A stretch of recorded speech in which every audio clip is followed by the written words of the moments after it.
jemaat Tuhan, apa kabarnya? Saya percaya kita semua tetap dalam perlindungan Tuhan.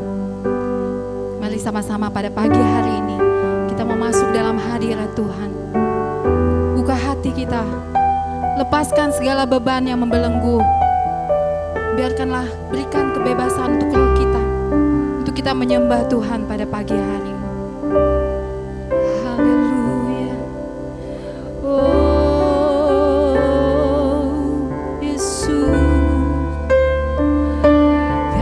Sembah Engkau Tuhan. Haleluya, haleluya. Kami mau buka hati kami. Kau hadir di sini Tuhan. Haleluya.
Kasih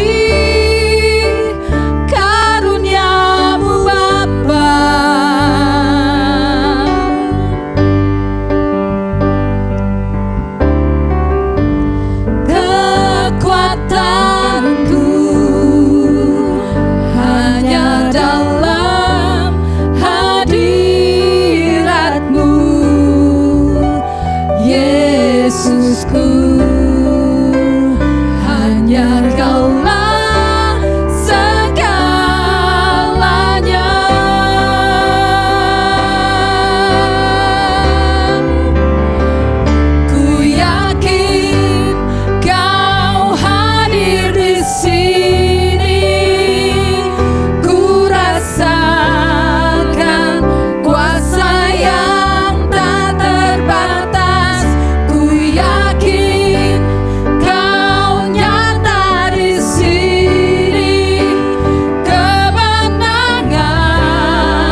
berkat-Mu dalam kehidupan kami.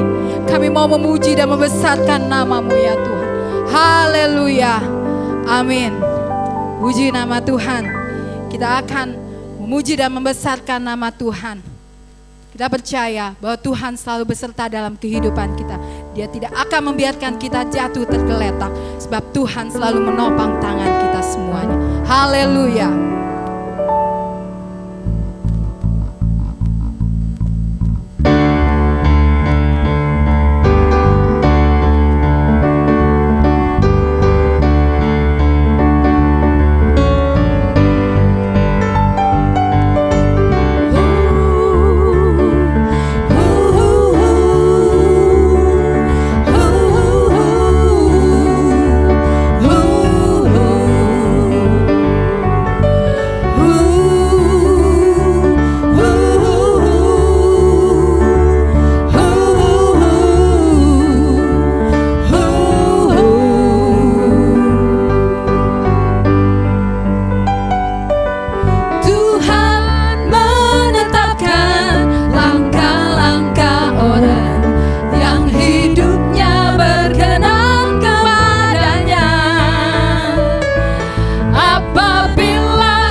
Siapkan hati kita. Kita siapkan hati kita untuk menerima firman Tuhan pada pagi hari ini. Dia Allah-Allah yang selalu ada saat kita cari. Dimanapun kita berada, Tuhan selalu hadir dalam kehidupan kita. Haleluya Yesus. Dialah sumber kekuatan. Dialah sumber pengharapan bagi kita. Selalu mengandalkan Dia dalam kehidupan kita. Haleluya.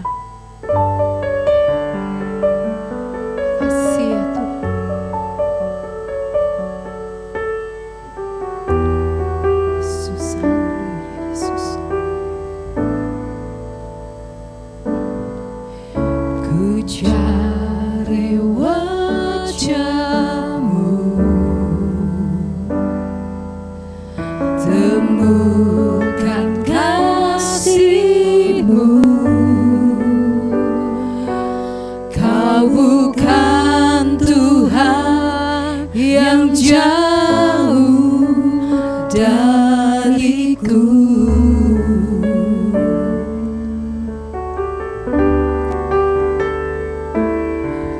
Ku panggil namamu, ku dengar jawabmu. Kau Tuhan yang selalu dengar seruan hatiku.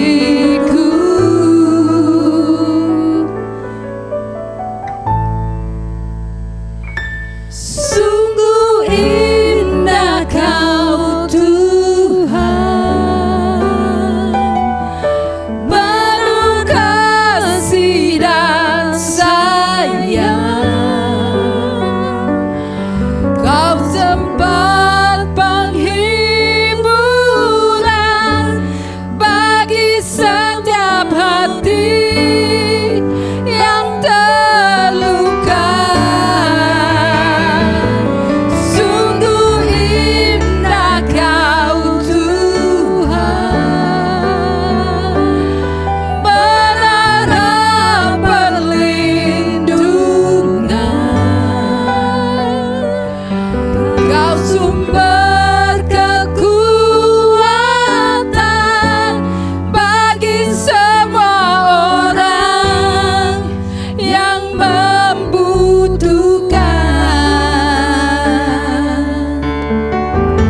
Haleluya Yesus. Terima kasih ya Tuhan. Kami mau mencari wajah-Mu ya Tuhan. Ku cari wajah-Mu, temukan kasih-Mu. Kau bukan Tuhan yang jauh dariku.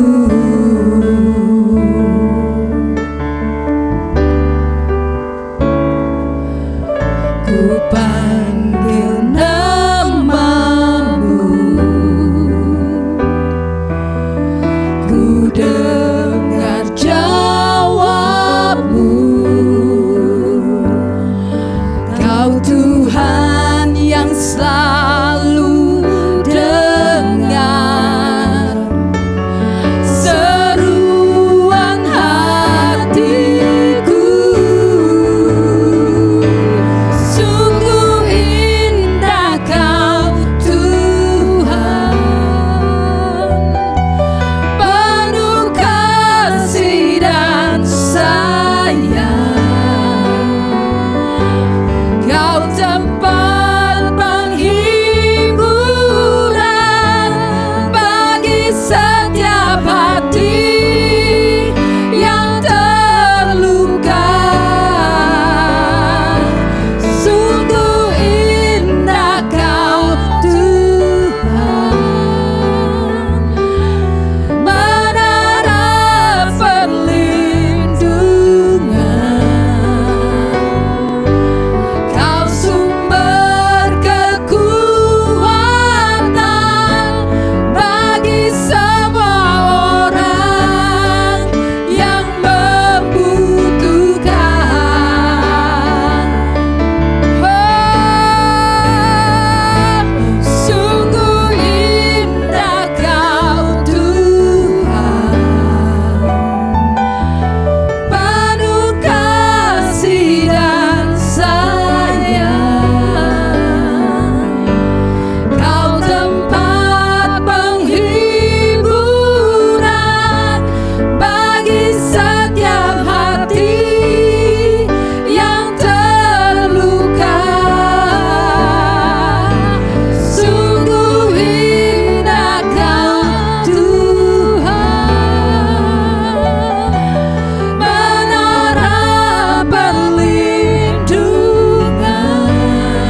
Shalom Bapak Ibu Saudara terkasih, saya senang bisa berjumpa dengan Anda dan bisa berbagi firman Tuhan. Terima kasih buat kepercayaan untuk saya bisa melayani di tempat ini. Perkenalkan, nama saya Steven, saya melayani di GBI Rock, banyak juga membantu untuk training family.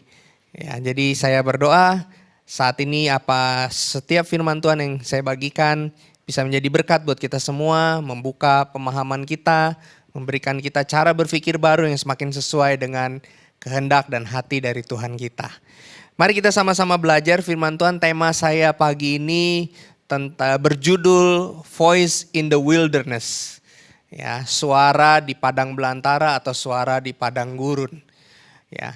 Nah, Bapak Ibu, satu kali saya punya kesempatan melakukan perjalanan darat dari Mesir masuk ke perbatasan Israel di Tabgha. Dan kurang lebih saya naik bus sekitar 8 jam. Dan selama perjalanan itu siang hari saya hanya melihat kanan kiri saya itu hanya padang gurun sejauh mata memandang.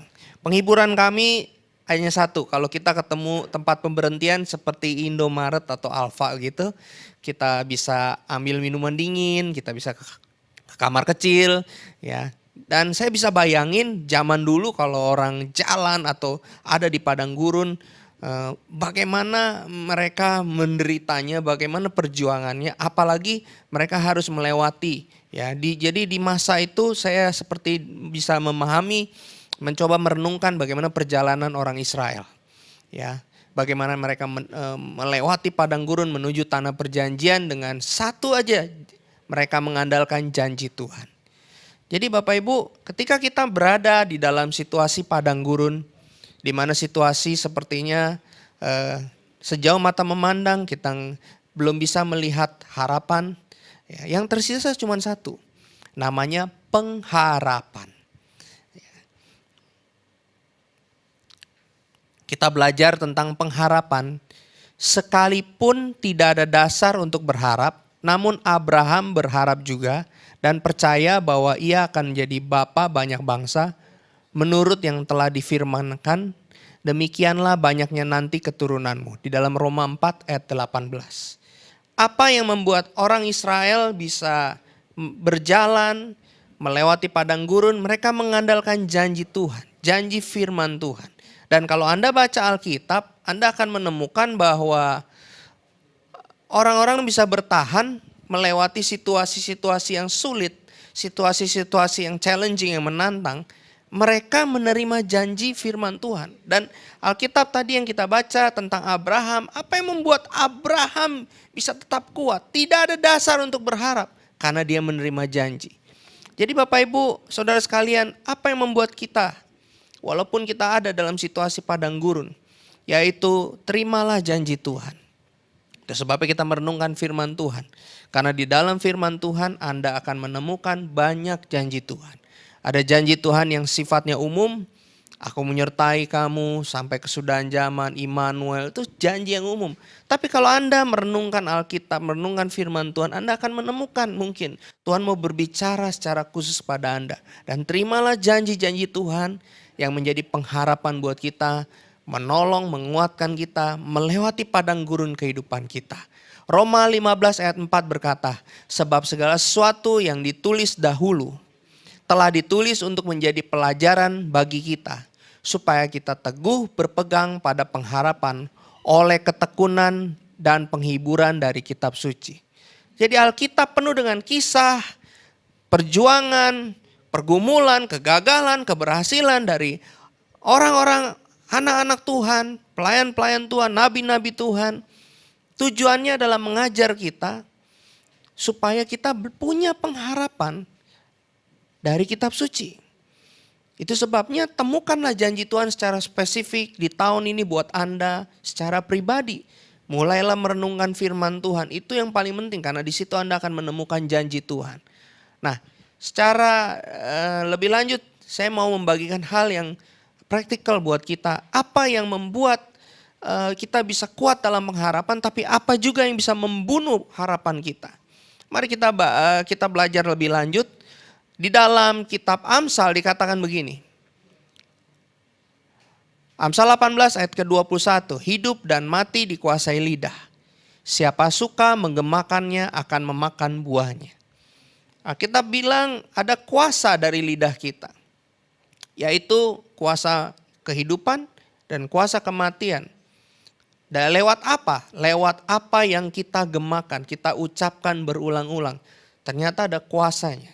Ya, ada terjemahan lain bilang the mouth of the righteous one produce wisdom. Mulut orang benar mengeluarkan hikmat. His tongue speaks justice. Lidahnya mengucapkan kebenaran. Bapak Ibu, saya mau membagikan ini penting. Apa yang bisa membunuh pengharapan kita? Ternyata ada kekuatannya di dalam lidah kita. Suara yang kita keluarkan di padang gurun, suara yang kita keluarkan dalam situasi kehidupan padang gurun dalam hidup kita, itu bisa menentukan kita kuat dalam pengharapan atau justru pengharapan kita dibunuh. Ayat ini saya mau membagikan lebih dulu apa yang bisa menghancurkan pengharapan kita lewat ayat ini. Kata hidup di dalam Amsal 18 ayat 21 ini berasal dari terjemahan aslinya high. Apa itu high? High itu terjemahan pertama bicara living, alive, hidup atau kehidupan. Yang kedua bicara green atau bicara seperti tanah yang subur. Bicara juga tentang flowing fresh of water, aliran sungai. Lalu bicara tentang life, aktif. Ya. Dan yang terakhir berbicara tentang reviving of springtime, ya, kebangkitan. Jadi ayat ini bicara ada kehidupan, ada aliran air, ada kebangkitan bahkan. Ketika kita mau menggemakan yang benar. Ya, kita bisa memilih mau menggemakan kehidupan, mau menggemakan kebangkitan, mau menggemakan sesuatu yang menyejukkan, itu ada di dalam lidah kita. Nah, lebih lanjut kita mau belajar apa yang menentukan dari sini. Di dalam Alkitab ada sebuah kata dalam bahasa Ibrani yang namanya lotion hora. Mungkin agak baru istilah ini Anda dengar, tapi di Israel mereka sering. Dan sebenarnya di Alkitab banyak ditulis tentang ini. Apa itu lotion hora? Lotion hora itu artinya lidah jahat. Ya, Anda bisa melihat nanti di slide yang ditampilkan, lidah jahat itu berbicara yaitu ketika kita menyampaikan sesuatu, fitnah termasuk di dalamnya. Tapi lebih dari itu, kalau fitnah itu ibaratnya kita menyampaikan ya berita bohong tentang seorang lain, yaitu tentang hoax kalau sekarang. Tapi lotion hora lebih dari itu. Lotion hora ini justru banyak tidak disadari oleh orang yang katanya anak Tuhan. Lotion hora itu artinya gini, kita nyampaikan berita. Berita itu benar. Tapi waktu kita sampaikan, waktu kita sebarkan, kita tidak menyampaikan dengan hati yang benar. Kita tidak menyampaikan dengan tujuan yang benar, dengan motivasi yang benar. Contohnya, misalnya kita dengar ada hamba Tuhan atau pelayan Tuhan gagal, jatuh dalam dosa. Ya, kita sebarin, kita ngomongin. Ya, mungkin ada poin-poin tertentu orang perlu tahu. Tapi waktu disampaikan, hati kita tidak dalam kondisi hati yang mencintai tubuh Kristus. Kita nggak pengen orang itu pulih, kita nggak pengen orang itu sembuh, tapi malah kita cuma pengen disebarin, apalagi pakai sosial media supaya like-nya dapet, supaya viewerin nambah. Dan itu termasuk lotion hora. Kita menyampaikan berita yang kelihatannya benar, tapi tidak dengan hati yang ingin memulihkan, hati yang ingin membangun. Dan ini berita yang justru merusak orang lain, menghancurkan harapan orang lain, bahkan merusak tubuh Kristus. Ya, apalagi kalau kita udah terjebak dengan persaingan pelayanan, ini repot sekali. Itu sebabnya perlu banget kita jaga hati kita tetap murni. Lotion hora ini bahaya. Kita nyampain lidah kita jahat. Bahkan definisinya itu tidak memandang metode komunikasi. Bisa lewat ngomong, bisa lewat tulisan, ya termasuk kita nyebarin mungkin berita-berita di broadcast WhatsApp. Jadi di zaman yang modern ini kita mesti hati-hati Bapak Ibu. Bijaksanalah menyampaikan sesuatu karena mungkin tanpa sadar kita bisa menyampaikan lotion hora, berita yang tidak membangun sekalipun itu benar. tapi tidak untuk memulihkan orang lain. Misalnya di dalam komsel, ada orang mau cerita siapa dirinya, ada orang mau cerita kegagalannya. Harusnya di komsel itu menjadi tempat karantina buat dia. Ya, beritanya benar, mungkin dia ngaku dia jatuh dalam perselingkuhan, dia jatuh dalam kesalahan dan pelanggaran yang lain. Tapi begitu selesai komsel, tanpa sadar kita cerita ke orang lain berita yang benar faktanya. Tapi yang dibutuhkan bukan berita itu, yang dibutuhkan orang itu di cover, dilayani. Sehingga akibatnya apa? Kita bukan jadi membangun, kita merusak harapan orang lain. Dan ini Tuhan warning banget. Ini termasuk lidah jahat. Ya, di dalamnya juga berbicara tentang ngucapin hal-hal yang negatif tentang Tuhan. Ya, ngucapin hal-hal yang gak benar tentang janji Tuhan. Itu juga termasuk losion hora. Bersungut-sungut termasuk losion hora. Berbicara negatif termasuk losion hora. Nah, ini saya mesti sampaikan. Karena ini termasuk yang namanya voice of desperation. Ya, kita bisa merusak dengan lidah kita. Nah, Bapak Ibu nanti Anda akan lihat. Di mana ada ayat tentang losion hora? Sebenarnya banyak, tapi saya akan tampilkan satu saja. Salah satunya di Mazmur 34 ayat 12-14. Siapakah orang yang menyukai hidup, yang mengingini umur panjang untuk menikmati yang baik? Jagalah lidahmu terhadap yang jahat. Nah, itu terjemahannya losion hora. Dan bibirmu terhadap ucapan-ucapan yang menipu. Jauhilah yang jahat dan lakukan yang baik. Carilah perdamaian dan berusahalah mendapatkannya. Anda menyukai hidup, Anda ingin menikmati hidup yang hijau, melimpah aliran sungai, ada kebangkitan, ada pemulihan, umur yang panjang, dibilang jaga dari losion hora. Saya hati-hati banget Bapak Ibu setelah saya mengerti kebenaran ini. Saya berusaha untuk pertama tidak membicarakan kelemahan orang-orang tertentu, apalagi sesama pelayan Tuhan. Ya, satu kali kakak saya pernah datang sama saya, dia sebutkan seorang rekan hamba Tuhan. Ada apa sih dia sama kamu? Kenapa dia ngomongin kamu jelek mulu? Ya, emang kamu ada apa sama dia? Saya bilang, saya nggak ada masalah sama dia. Ya mungkin dia ada masalah saya nggak tahu. Ya, kalau gitu mesti diberesin dong. Loh, saya nggak ada masalah, nggak ada yang perlu diberesin. Mungkin yang harus diberesin kebiasaan dia ngomongin orang lain yang jelek. Karena mungkin udah jadi kebiasaan, sekalipun dia pelayan Tuhan, kemana-mana senengnya ngomongin kelemahan, keburukan, kegagalan orang lain. Dan itu kalau udah jadi kebiasaan repot, dan saya nggak mau lakukan itu. Kami benar-benar berusaha menjaga, latihan supaya kita jangan terjebak dengan lidah yang jahat. Ini yang bisa membunuh pengharapan kita, namanya voice of desperation. Di dalamnya ada losion hora. Ayatnya begini misalnya.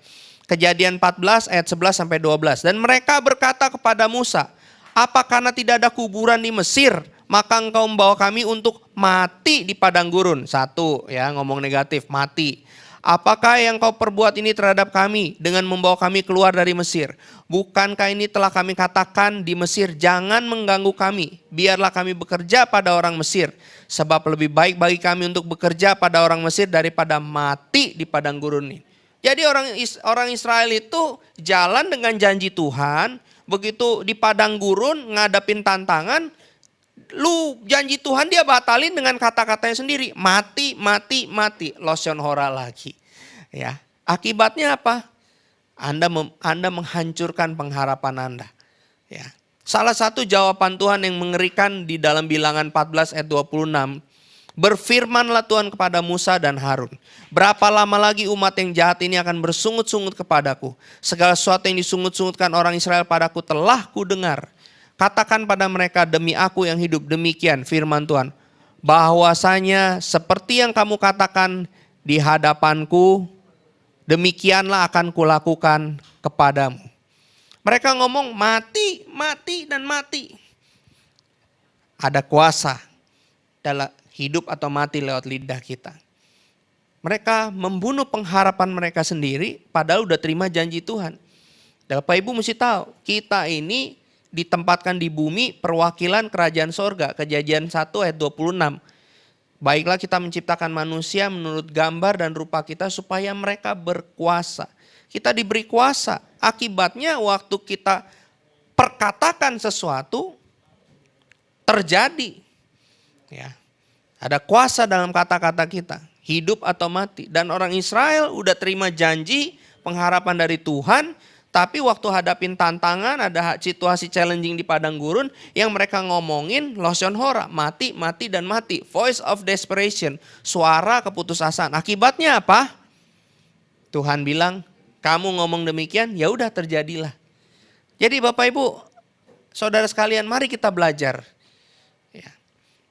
Bagaimana kita menjaga pengharapan kita? Mari hindari losion hora. Pastikan lidah kita mengucapkan kehidupan. Lidah kita mengucapkan hal-hal yang menguatkan. Ya. Seperti radio, kita mesti switch. Kalau saya dengar radio, misalnya 90,0 El Sinta, News and Talk. Maka isinya apa? Berita, kalau nggak macet, kriminal dan sebagainya. Pusing kepala. Maka apa yang saya lakukan? Saya pindah ke channel yang lain. Kalau kesukaan saya 105,8.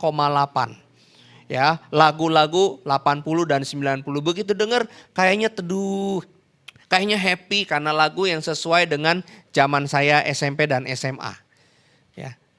Pindahkan channel Anda. Jangan channel yang ngomongin kematian. Tapi channel yang ngomongin kehidupan yang menguatkan pengharapan Anda. Jadi sekarang apa yang bisa kita lakukan untuk kita hidup kuat dalam pengharapan sekalipun kehidupan kita sedang harus melewati jalanan padang gurun. Kenapa saya senang berbagi ini? Tahun 2020 siapa yang bisa nebak hanya dalam 1-2 bulan tiba-tiba dunia mengalami peristiwa yang membuat dunia diam, ya, lockdown lewat pandemi. Usaha yang saya dipercayakan start 2019 pertengahan lagi bagus-bagusnya, tiba-tiba karena pandemi anjlok. Ya, saya mesti berpikir bagaimana terjadi penghematan supaya tidak pecat karyawan, ya, mesti potong sana, potong sini, dan itu mesti dijaga. Apakah berakhir setelah memasuki 2021? Belum. Itu sebabnya memasuki 2021 dengan pengharapan. Kenapa? Tetap pegang janji Tuhan. Saya senang berbagi tema ini untuk kita. Apa yang bisa kita lakukan untuk menjaga pengharapan kita bahkan bisa tetap kuat. Bapak Ibu, Alkitab bilang tinggal ketiga hal ini yang tinggal. Iman, pengharapan, dan kasih. Ya, pengharapan bekerja sama dengan dua hal. Iman dan yang terbesar kasih. Jadi suara di padang gurun apa yang menguatkan pengharapan kita? Gampang. Mari kita belajar. Ada suara iman, ada suara pengharapan, ada suara kasih. Mari kita belajar sama-sama suara iman. Ya. Pastikan ketika kita melewati situasi padang gurun, apa yang keluar dari mulut kita adalah ucapan-ucapan suara iman. Ucapan-ucapan tentang kepastian janji Allah. Firman Tuhan, ya dan amin. Mari kita belajar dari Bapak segala orang percaya. Yang di dalamnya kalau ngomong pengharapan kita akan banyak belajar dari Bapak satu ini. Namanya Bapak Abraham. Ya. Dalam Kejadian 22 ayat 5 ada kisah, kalau Anda baca, ini kisah gimana Tuhan perintahkan Abraham untuk korbanikan Ishak. Ya, dan ini kisahnya. Abraham melakukan tindakan yang luar biasa di situasi yang begitu menantang, menghancurkan hatinya. Kata Abraham kepada kedua bujangnya itu, tinggallah kamu di sini dengan keledai ini, aku beserta anak ini akan pergi ke sana, kami akan sembahyang, sesudah itu kami akan kembali kepadamu. Menarik. Dia ngomong sama bujangnya, kami mau naik, mau sembahyang, mau menyembah Tuhan, tapi nanti kami akan turun lagi. Kata-kata iman dia yang pertama, kami akan kembali lagi. Padahal dia mau korbanin anaknya. Yang kedua, berkatalah Ishak kepada Abraham, ayahnya, Papa, saat Abraham, ya nak, bertanyalah ia, di sini sudah ada api dan kayu. Tapi di manakah anak domba untuk korban bakaran itu? Lihat, sebelum Tuhan menyatakan dirinya sebagai Jehovah Jireh, Abraham dulu melakukan tindakan iman. Dia mengucapkan kalimat ini. Saud Abraham, Allah akan menyediakan. Itu bahasa aslinya Jehovah Jireh. Allah akan menyediakan anak domba untuk korban bakaran baginya. Bahkan di dalam Ibrani pasal 11 dikatakan ini, karena iman Abraham mengorbankan Ishak, kan sekalipun dia tahu itu anak satu-satunya, karena dia yakin Tuhan bahkan sanggup menghidupkan kembali. Jadi setelah 2 tindakan iman Abraham, pertama dia ngomong, kami naik, kami akan kembali. Yang kedua dia ngomong sama anaknya, Jehovah Jireh. Maka di puncak gunung Moria itu, Tuhan menyatakan, aku Jehovah Jireh. Bapak Ibu, mungkin saudara sekalian situasi padang gurun lagi kita lewatin dari tahun lalu memasuki tahun ini. Tapi ucapkanlah kata-kata iman. Firman-firman yang Anda terima, proklamasikan firman iman. Ya, bahkan kalau kita mau doa keselamatan pun adalah doa yang lahir dari iman. Jika kamu mengaku dengan mulutmu dan percaya di hatimu, ucapkan itu. Ya, dan itu akan menjadi sesuatu bahan bakar untuk pengharapan kita. Ya. Mari Bapak Ibu kita praktekkan voice of faith. Yang kedua, voice of love. Roma 5 ayat 5 bilang, dan pengharapan tidak mengecewakan. Karena kasih Allah telah dicurahkan di dalam hati kita oleh Roh Kudus yang telah dikaruniakan kepada kita. Kalau ayat ini dilanjutkan, dibilang begini, bahkan Tuhan mengasihi kita saat kita masih berdosa. Artinya Tuhan menyatakan kasih-Nya bukan waktu kita baik. Tanda kutip sepertinya Tuhan punya pengharapan bahwa kita akan kenal Dia. Dia mengasihi kita dulu. Ya, ini mari kita belajar sama-sama. Buat kita apa yang menguatkan pengharapan kita. Di situasi padang gurun, tunjukkanlah suara kasih. Jangan diartikan harafiah. Suara kasih itu bukan berarti ngomong I love you, bukan juga. Ya, tapi suara kasih itu bisa bicara tindakan-tindakan yang bersuara. Ya, pastikan walaupun situasi sulit, mungkin keuangan kita terganggu, mungkin pekerjaan kita terganggu, tapi itu tidak mengubah kadar kasih kita buat orang-orang yang membutuhkan. Pastikan kita jadi orang yang tetap murah hati, semakin murah hati di saat situasi yang menantang ini. Pastikan justru di saat ini kita membuktikan bahwa kita punya Allah yang hidup. Berkorban, bantu orang-orang yang susah. Bantu saudara-saudara kita. Jangan kita malah mikirin diri sendiri. Tindakan kasih justru memperkuat pengharapan kita. Saya ditantang, bukan ditantang ya. Saya menghadapi dilema ketika di dalam usaha, ya pimpinan, boleh dibilang pimpinan lah ya, mengharapkan saya harus mem-PHK karyawan. Tapi menurut saya tidak mungkin. Karena yang pertama operasional akan terganggu, yang kedua kasihan. Ya, orang lagi situasi susah gini di-cut. Lalu intinya saya diberi kebebasan bagaimana saya tidak pecat karyawan, yang penting harus ada penghematan senilai sekian setiap bulan. Dan ternyata setelah saya hitung-hitung tidak bisa tercapai penghematan itu. Kalau kami berdoa bersama suami istri, apa yang mesti kami lakukan. Tapi saya ngerasa di hati saya digerakkan. Saya berkorban 50% gaji saya dipotong. Dan setelah dihitung, kalau gaji saya dipotong masih kurang juga, baru saya ngomong sama karyawan. Rela gak kamu kerja tetap sama saya, tapi karena kondisi seperti ini, gajinya ada penyesuaian? Rela. Oke. Sebenarnya gaji mereka disesuaikan itu pun masih minus. Makanya saya subsidi 50% dari gaji saya yang dipotong. Nah, itu mungkin tidak sama buat semua orang. Tapi waktu kami berdoa, saya dapatkan digerakkan seperti itu. Nah Bapak Ibu, apakah itu mudah? Tidak mudah. Itu tindakan yang benar-benar karena lahir dari belas kasihan. Kenapa? Karena di saat pandemi uang sekolah gak berubah. Uang kegiatan gak berubah. Biaya yang lain-lain gak berubah. Tapi gaji malah kurang. Itu kalau bukan karena memang yakin Tuhan yang gerakan, ya gak mungkin kami bertindak. Tapi kami menemukan ketika kami berusaha melakukan itu, Sekalipun pegawai kami bukan orang yang seiman, kami berusaha melakukan itu atas dasar apa? Belas kasihan, love. Karena kami tahu kami punya Tuhan yang setia, Tuhan yang hidup, Jehovah Jireh. Maka kami melihat kasih setia Tuhan juga dinyatakan hari demi hari sampai saat ini. Jadi Bapak Ibu, pastikan Anda di dalam situasi mungkin seperti padang gurun, tetap menyuarakan kasih Tuhan buat orang-orang yang Anda jumpai. Jadikan diri Anda adalah perwakilan kerajaan sorga, etalase. Kalau orang mau nonton film, supaya dia tertarik dikasih trailer. Trailernya mesti menarik dulu, baru orang tertarik. Kalau kita mau orang kenal Tuhan Yesus, kita trailernya. Kalau kitanya nggak menarik, kitanya nggak belajar mengekspresikan itu, bagaimana orang bisa tertarik? Tunjukkan bahwa di gereja Tuhan, anak-anak kerajaan Allah, itu orang-orang yang penuh pengharapan lewat tindakan kasih kita. Yang terakhir, yaitu suara harapan. Ya, suara harapan saya nggak mau jelaskan lebih lanjut, intinya adalah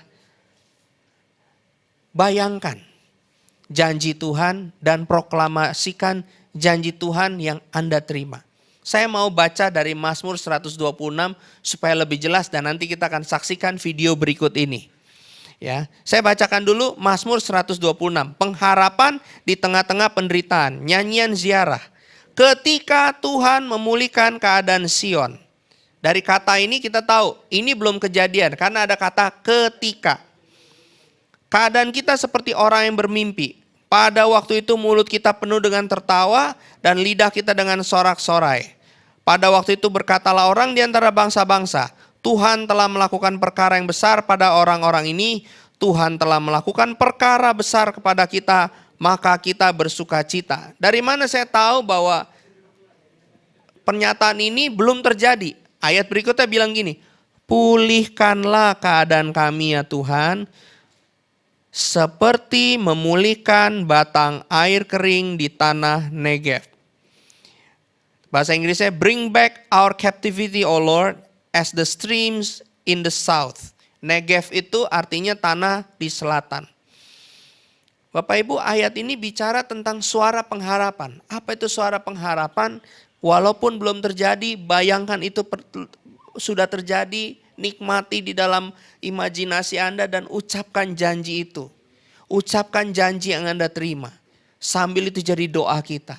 Tuhan, aku percaya. Saya ingat banget waktu saya bertobat kelas 2 SMA, gak lama saya terima mimpi. Saya mendoakan om dan tante saya satu persatu, mereka dilawat Tuhan. Waktu itu kondisi keluarga besar saya masih berantakan. Dan dari mimpi itu saya bayangin, saya hancur hati, saya nangis. Ya, dan saya mulai doa. Saya bilang, Tuhan, aku percaya satu kali kelak keluargaku bisa ngalami terobosan, bisa ngalami pemulihan. Ya. Turun naik mood saya doain keluarga. Itu butuh kurang lebih 9 tahun. Satu kali mimpi saya terjadi. Apa yang saya lihat di mimpi itu benar-benar terjadi. Ya, waktunya nggak ada, saya cerita intinya begini. Dalam satu pertemuan, saya benar-benar melayani om dan tante saya. Mendoakan mereka, mereka nangis di lawat Tuhan. Dan saya ingat saya pernah punya mimpi itu. Bapak Ibu, Tuhan kita kadang berjanji beri mimpi buat kita. Ucapkan itu jadi suara pengharapan buat kita. Dan itu akan menguatkan kita. Saya mau buktikan, saya percaya bahwa kenapa ini akhir zaman. Karena banyak janji Tuhan sudah digenapi. Termasuk Mazmur 126 ini. Kalau kita lihat di video ini akan ditayangkan. Ya, dari video yang ditayangkan ini, nanti Anda akan melihat bagaimana Tuhan memulihkan, ya, pemulihan Mazmur 126. Dibilang gini, seperti engkau memulihkan sungai di tanah Negev. Jadi sekarang tanah Negev itu kosong, kering. Tapi di tahun 2014 sesuatu terjadi. Ada hujan di daerah utara, di daerah tinggi, ya, di ketinggian hujan yang luar biasa yang nggak pernah terjadi, dan orang-orang yang meneliti ini mereka percaya ada sesuatu yang terjadi di selatan dan mereka datang meneliti di selatan dan terjadilah rekaman ini. Daerah yang nggak pernah, yang sudah kering sedemikian lama, tiba-tiba mulai ada aliran air lagi. Dan ini adalah daerah padang gurun Zin, tanah Negev, seperti di Mazmur 126. Ya. Nanti Anda akan lihat videonya, bagaimana sungai ini mengalir dari aliran kecil sampai akhirnya jadi aliran yang besar. Itu membuktikan bahwa pengharapan kita tidak akan mengecewakan. Bapak Ibu, saya mau cerita sebelum saya mengakhiri sharing saya. Di slide nanti Anda akan lihat bulan Maret tanggal 4 2015, itu foto saya kelihatannya tersenyum sama istri saya, tapi hati saya hancur. Kenapa? Karena itu foto saya di ruangan sebelum operasi. Singkat cerita, istri saya pernah operasi tumor payudara waktu anak pertama, tapi itu jinak. Ya, setelah anak kedua, ketika anak kedua saya mulai tumbuh besar, ada lagi muncul ya di payudara istri saya. Nah, saya pikir itu seperti yang pertama lah, nggak apa-apa lah, saya nggak terlalu khawatir. Itu mungkin hanya daging lebih, aman lah. Saya diemin. Yang kedua, kenapa saya nggak terlalu peduliin? Bukan nggak mau periksa, tapi saat itu kejadian, kami benar-benar dalam keadaan yang lagi dalam kesulitan. Saya habis, Tuhan izinkan usaha saya dibersihkan. Kami benar-benar dalam keadaan finansial yang hancur-hancuran. Saya lagi bergumul. Iblis kayaknya lemparin pikiran, kamu melayani dari kelas 2 SMA, mana hasilnya? Yang ada dibuat bangkrut. Mana anak Tuhan beli sayur aja ngorek-ngorek uang receh. Waduh, saya dituduh, merasa hancur habis-habisan perasaan saya. Kena istri saya seperti ini. Nah, istri saya dibawa ke dokter oleh seorang kakak rohani. Begitu diperiksa, dia telepon saya. Karena waktu itu kebetulan saya tidak bisa mendampingi, dia telepon dengan suara bergetar. Yang kata dokter kemungkinan ganas. Waduh, itu kayak disambar petir. Udah jatuh, ketimpa tangga, ketimpa genteng, ketimpa yang lain-lain. Hancur hati saya. Singkat cerita, dengan dana yang ada, saya kumpulin, kami ke rumah sakit dan nginep hanya di bangsal yang kurang lebih 4 orang. Jadi saya nggak bisa ambil waktu pribadi untuk doa. Setelah foto ini, saya tersenyum, istri saya masuk kamar mandi, saya telungkup di tempat tidur, saya nangis sejadi-jadinya. Saya bilang gini sama Tuhan, Tuhan, saya nggak mau bersungut-sungut. Sekalipun hati saya rasanya pengen menjerit, hati saya rasanya pengen marah. Tapi saya nggak mau Tuhan, saya memilih, saya mau bersyukur, saya percaya akan kasih-Mu. Dan saya panggil Tuhan itu selalu Pap, kalau udah dalam banget, Pap. Papa, aku nggak minta apa-apa. Kalau memang istriku mesti dioperasi, oleh kemurahan-Mu aku cuma minta satu. Jangan ganas. Kasihan istriku Tuhan, masih muda, masa payudaranya diangkat. Jangan Tuhan, aku mohon kemurahan-Mu Tuhan. Dan setelah saya doa, selesai, hati saya lebih tenang, saya percaya apapun yang terjadi itu kedaulatan Tuhan. Saya temenin istri saya masuk ke ruang operasi dengan pengharapan. Dada, doain dia, peluk dia, cium dia. 2 jam saya tunggu. Ya, ngobrol, terima telepon sana sini. Selesai, tahu-tahu dokternya keluar. Ketika dokternya keluar, dia kasih lihat dagingnya, bentuknya sebesar bakso begini bulat. Dan tiba-tiba dia tepok pundak saya. Dia bilang gini, tenang Pak, ini nggak ganas. Wah, itu saya dengar gitu, biarpun saya belum tahu bayar rumah sakit pakai apa, itu kayak air sejuk disiram. Saya cuma bisa terharu, Tuhan terima kasih. Istri saya diberi kesehatan. Ya, bahkan sebelum dioperasi, istri saya ditanya sama dokternya, walaupun dia bukan orang yang percaya Tuhan Yesus, ditanya, suaminya kerja apa? Kalau sekarang Pak, karena habis pilot, ya hanya pelayanan Pak. Oh, kayak pendeta? Ya mirip-mirip gitulah. Oh, kalau gitu ibu tenang aja. Ternyata begitu bayar, dokternya coret biaya operasinya. Ya, saya bingung, dokter bisa dikasih kemurahan hati. Ya, singkat cerita kami dapat kemurahan, bisa bayar rumah sakit, dan kami keluar. Dan dari tahun 2015 itu kami melewati masa-masa bisnis dibersihkan, kami harus mulai dari nol. Kami menemukan bahwa Tuhan selalu setia. Pengharapan tidak mengecewakan. Saya doa buat Anda hari ini. Mungkin Anda memasuki 2021 dengan keadaan galau, dengan keadaan bimbang. Jangan. Kuatkan pengharapan Anda. Suara iman, suara kasih, dan suara pengharapan. Buat tahun 2021 ini menjadi tahun faith buat kita. Apa itu faith? Faith itu ada singkatannya. Fantastic adventure in trusting Him. Fantastic adventure in trusting Him. Petualangan yang fantastik dalam mempercayai Tuhan. Memang ikut Tuhan kadang-kadang deg-deg ser. Tapi kita akan melihat banyak cerita ketika kita mempercayai Tuhan. Biarkan tahun ini kita berpetualang bersama Tuhan. Tapi pegang pengharapan janji Tuhan. Saya berdoa pesan ini menguatkan Anda. Sebelum saya tutup dalam doa, kita akan proklamirkan ayat ini sama-sama. Mazmur 103 ayat 19. Tuhan sudah menegakkan tahtanya di sorga dan kerajaannya berkuasa atas segala sesuatu. Sekali lagi, Tuhan sudah menegakkan tahtanya di sorga dan kerajaannya berkuasa atas segala sesuatu. Bapak Ibu, COVID gak berkuasa sebanding dengan kuasa Tuhan. Karena kerajaannya berkuasa atas segala sesuatu. Apa yang Anda hadapi hari ini, ingat janji ini. Kerajaannya berkuasa atas segala sesuatu. Saya berdoa saat Anda mendengar pesan ini. Anda menerima lebih banyak tentang pengharapan. Tuhan memberkati kita sekalian. Mari kita berdoa. Tuhan Yesus, Anak-Mu sudah selesai membagikan perenungan tentang pengharapan buat umat-Mu. Aku berdoa saat pesan ini dibagikan. Ada pembaruan pikiran yang semakin selaras dengan isi hati-Mu Tuhan. Ada hati yang dibukakan Tuhan. Ada pemahaman yang dibukakan. Ada kekuatan, ada sukacita Tuhan. Berkobar di umat-Mu Tuhan. Aku doa Tuhan kalau ada umat-Mu yang mungkin menghadapi memasuki tahun ini Tuhan. Dengan persoalan. Dengan mata yang dia lihat ke depan seolah-olah tidak terlihat apapun Tuhan. Saat ini ketika mendengar pesan ini, kami menerima pengharapan yang baru Tuhan. Ampuni kami Tuhan, kalau mungkin tanpa sadar kami sendiri yang merusak pengharapan kami dengan lidah jahat. Dengan persungutan, dengan ngomongin yang buruk tentang orang lain. Dengan berbicara yang buruk tentang sesama kami. Ampuni kami Tuhan.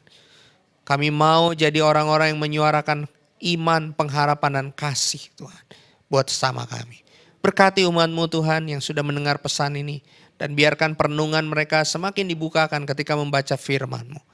Segala kemuliaan hanya bagi-Mu, datanglah kerajaan-Mu dan jadilah kehendak-Mu. Di dalam nama Tuhan Yesus kami berdoa dan mengucap syukur. Amin. Tuhan memberkati Bapak Ibu Saudara sekalian. Shalom, apa kabar kepada jemaat-jemaat Tuhan di rumah? Saya tetap punya harapan kita semua dalam keadaan baik, tetap semangat.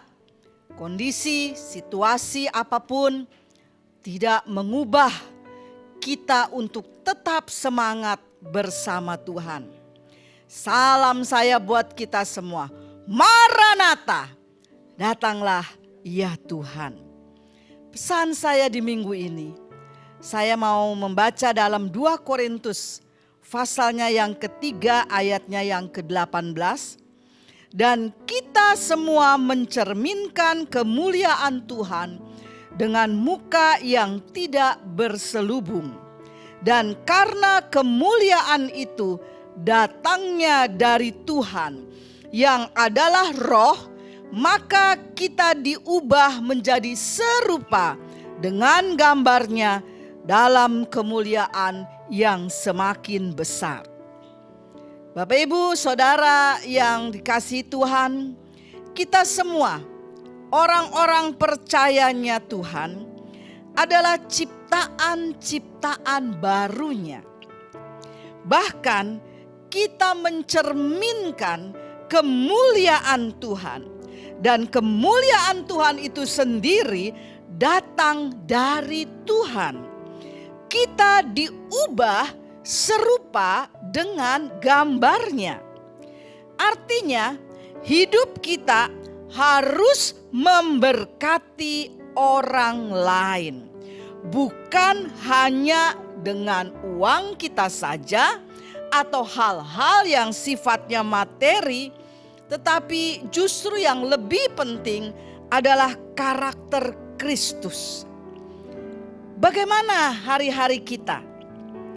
Masih adakah kesabaran?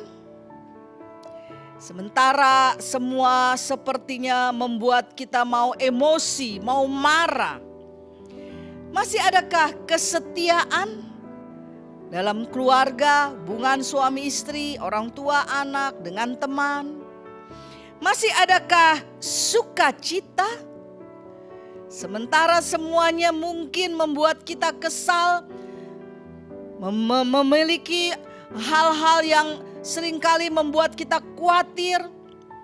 Masih adakah pengampunan ketika mungkin anggota keluarga kita, entah itu suami, istri, atau anak-anak membuat kesalahan, kehilafan. Dan itu semua tentunya harus menjadi kerinduan kita. Semua itu harus didasari dengan iman, dengan percaya bahwa Tuhan sanggup mengubah apa yang tidak baik menjadi baik. Dan tentunya semua tujuannya untuk Tuhan dimuliakan. Itu juga yang harus menjadi harapan-harapan kita di tahun yang baru ini. Kalau mungkin di tahun yang lalu kita banyak merasakan kegagalan-kegagalan, Tuhan masih beri kita kesempatan. Dan firman Tuhan tadi katakan, yang saya bacakan, bahwa kita semua ini mencerminkan kemuliaan Tuhan dengan tidak berselubung. Siap mau berubah? Gambarnya Allah yang ada pada kita, pada diri kita ini, itu mencerminkan kemuliaan Tuhan. Dan inilah yang harus kita imani, yang harus kita percaya. Dan jangan sampai dirusak oleh karena keegoisan kita. Mari renungkan ini dengan iman. Kita akan serupa dengan gambarnya. Jangan pernah menyerah. Ayo kita mencoba dan semangat. Tuhan Yesus memberkati.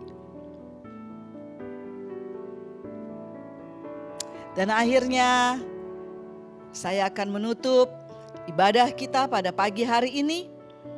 Tentunya saya ingin dan rindu kita semua, juga yang ada di rumah, kita akan pakai kesempatan ini untuk berdoa bersama-sama. Tidak pernah kita jenuh untuk berdoa bagi keberadaan pandemi yang berkepanjangan ini, COVID-19 yang banyak membawa korban. Kita berdoa terus buat pemerintahan kita Indonesia. Berdoa bagi keluarga kita, bagi pekerjaan, usaha, bagi studi anak-anak kita yang pada umumnya anak-anak sudah mulai jenuh belajar di rumah online. Mari kita doakan. Kiranya semua dalam keadaan baik-baik. Mari kita satu di dalam doa. Terima kasih Tuhan. Engkau luar biasa. Dan kami tetap mau bersyukur kepadamu. Apapun yang Tuhan izinkan terjadi dalam hidup ini. Mungkin hari-hari ini ada jemaat-jemaat yang sedang mengalami pergumulan-pergumulan, yang sedang menghadapi sakit penyakit, yang sedang menghadapi kebutuhan-kebutuhan hidup yang bingung dan bagaimana caranya untuk dicukupi. Namun kami percaya dan tetap percaya bahwa Tuhan tidak pernah meninggalkan kami. Bahkan Tuhan sendiri berkata bahwa hidup kami mencerminkan kemuliaan Tuhan. Dan kami harus menjadi serupa dengan Tuhan. Pimpinlah setiap langkah hidup kami Tuhan, untuk semakin hari semakin serupa dengan Kristus. Sekalipun harus melalui proses yang berat, Banyak tantangan-tantangan yang harus kami lalui. Tapi kuatkanlah kami, teguhkanlah iman kami. Dan biarlah itu harapan kami yang selalu ada di dalam hati kami. Ya Tuhan, kami sehati terus berdoa bagi Indonesia yang kami kasihi. Belas kasih Tuhan selalu turun untuk Indonesia. Tuhan memulihkan Indonesia. Tuhan mengampuni setiap pelanggaran, kesalahan, dosa-dosa yang sudah dilakukan. Ampunilah ya Tuhan. Berkatilah Indonesia. Tolonglah Bapak Presiden kami Jokowi dan keluarga besarnya. Juga semua jajaran pemerintahan yang ada yang mendukung. Tuhan akan selalu ada dan melindungi. Menjauhkan mereka dari hal-hal yang tidak berkenan. Memberikan kepada mereka hati yang takut kepada Tuhan. Dan kami serahkan Indonesia ke dalam tangan-Mu Tuhan. Dan hamba-Mu secara khusus berdoa untuk 1 minggu ke depan yang akan dilalui. Tuhan, marilah pegang tangan kami kuat-kuat. Pimpinlah langkah hidup kami Tuhan. Dan biarlah kami selalu menjadi orang-orang yang suka hidup dekat dengan Tuhan. Karena di dalam kedekatan kami dengan-Mu, disitulah ada kekuatan bagi kami. Hamba-Mu berdoa buat setiap pekerjaan, buat setiap usaha, setiap perjalanan, setiap studi dari semua anak-anak. Marilah lindungi dan jaga Tuhan. Keluarga-keluarga tutup bungkus dalam kuasa darah-Mu.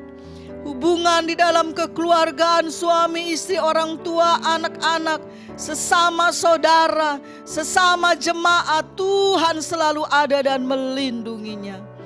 Dan hamba serahkan semua dalam tangan-Mu.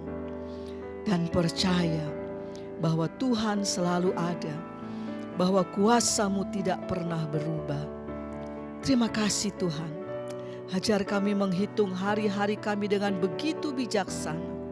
Karena terlalu banyak berkat-berkat yang Engkau beri dalam keseharian kami.